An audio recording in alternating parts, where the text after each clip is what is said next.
Hello， 老铁们，我是雪娃娃。今天我们带着小白出来品块场地。一说到这个小白呀，这个头都有点大。这个一天真的是太能吃了，每天都要跟他炖一盆猪肉炖萝卜，还加一些处理过的猪肺。这么大一盆，再加一些米饭，一天就造完了。最后在网上一查，这样一天喂3顿的话，对狗子不好。最后啊，就从一天3顿降到一天2顿了。自从把小白带回家，这个开支持续上升，又是买狗笼、买吹水机、狗粮，乱七八糟的，加起来都花去我好几个起步价了。老铁们，你们看，边上有个大娘在吃早饭，金毛狗啊就围着它转，它走哪里啊就跟到哪里。前几天有一个人用一个粑就把它豁走了，被人家以200块钱给卖掉了，当时把我气的呀，差一点就被人家给炖了。他还不长记性，看到人家在吃东西啊，就跑上去了。好了，老铁们，开始今天的正题。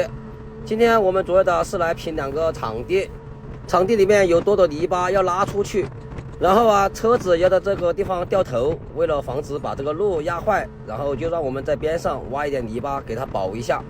其实今天这个活，东家1个星期之前就跟我打了电话，让我来干活。1个星期前我就把挖机拖过来了一次。当时来了之后啊，我以为第2天就可以干活，然后我们第2天来干活的时候，东家说这个路是人家才刚搭好没有多久，还没有验收，就是没有过保养期，不让我们干活，说压坏了就让我们赔。1个星期之后的今天，然后这个路的保养期过了28天，然后啊今天就可以干活了。来了之后，我们首先就是把场地上这些多的泥巴先给它装走。前面我们平的那个地方，车子啊要在那里掉头，然后啊把这个泥巴倒到那个路边上去。第一车我们没有装多少，大概装了半车左右，就让车子先过去试一下，看看这个地方好不好倒车，或者是陷不陷车。边上的这个大爷看到我们在这里拉泥巴，然后他就把他地里面的这个菜给它拔掉，拔掉之后让我们把这个地里面也给他倒一点泥巴，把这个地啊往上面提一提。为了防止小白又被人家顺走了，我在这里干活的时候，只要没看到他，我就呼唤他几次，他基本上啊听到我的声音啊就会跑过来。小白，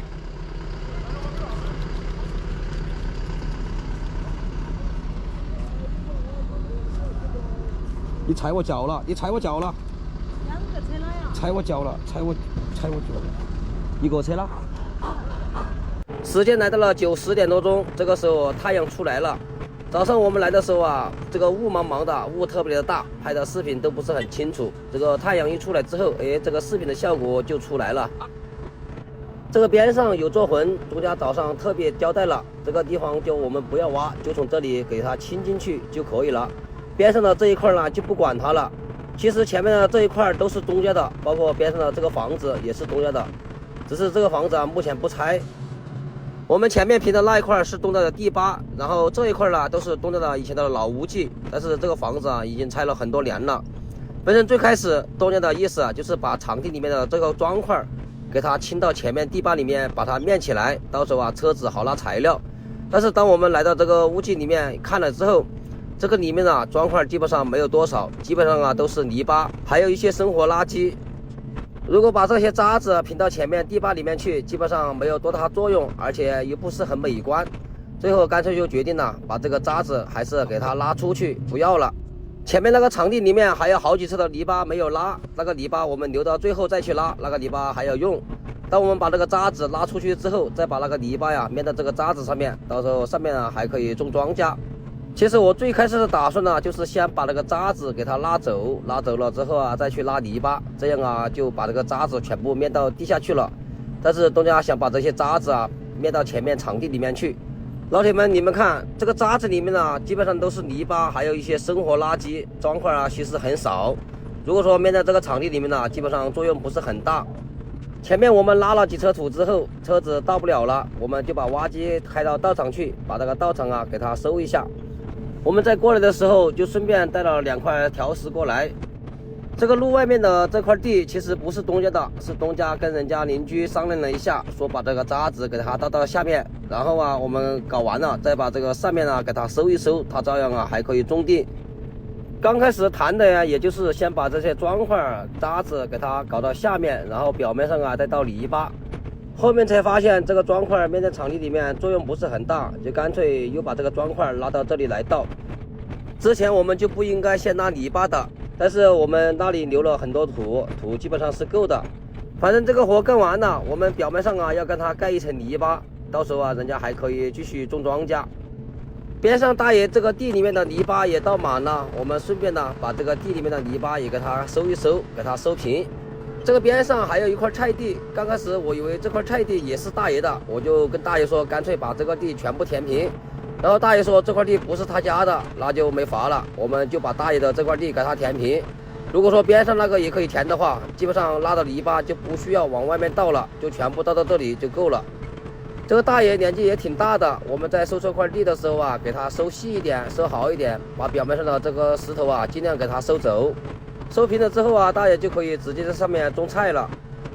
收过来的这些石头我们就挖一个坑，把这个石头给它埋到下面，然后再把表面上给它收平就行了。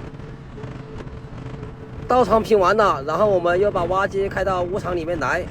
过来之后，东家突然想到这个边上要挖一个化粪池，反正我们挖机都来了，顺便就把这个化粪池给它挖出来。不然到时候我们挖机走了，只有他们人工来挖了。我们挖机几分钟就挖好了，但是人工来挖的话，可能要挖个1-2天。化粪池挖好了之后，我们继续把这个屋场里面高的地方给它收走。边收的时候边把这个多的泥巴给它装走。今天我们平的这2块场地里面的无机面积还没有外面的地坝大。在我们农村讲究的是前面的地坝越大越好，有多大就搞多大。到了后期这个地坝大了还是有很多好处，很方便的。前面这个场地平好了之后，我们再用履带来回的给它压一压，给它压紧1年。压完了，今天这个活基本上就结束了。然后呢，我们再把挖机开到稻场去，把稻场再给它打整一下。我们把窝机里面的砖块拉完了之后，最后场地里面我们留了几车泥巴，这个泥巴在这里就起到作用了。我们就需要把表面上的这个泥巴给它散在这个表面上，然后再把这个地给它大概的收一收。刚才边上这个大爷说这个路口这里有一个涵洞，让我们在这里斜着跟它挖一条沟出去，到时候这个水就从这个边上排下去了。这块地平整好之后，我们把挖机开到这块地里面来。这个地是之前车子压过的，我们在走之前把这个地也给它挖泡，挖泡了之后把这个地也给它收一收。收完了今天这个活基本上就结束了。好了，老铁们，今天这个视频就分享到这里，感谢关注，感谢点赞，我们下期再见。